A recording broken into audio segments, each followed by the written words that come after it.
চিত্রনায়িকা শামা ৯০ দশকের বাংলা চলচ্চিত্রের একজন নায়িকা ছিলেন। তার প্রকৃত নাম নাসিমা আহমেদ শামা। অনেকে তাকে শ্যামা বলেও ডাকে।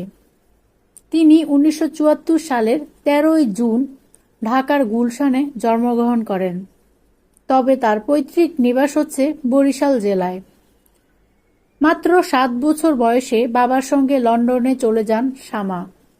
সেখানে ও লেভেল পড়াশোনা শেষ করে বাংলাদেশে ফিরে আসেন।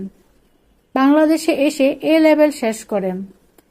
এরপর শখের বশে মডেলিং শুরু করেন শামা।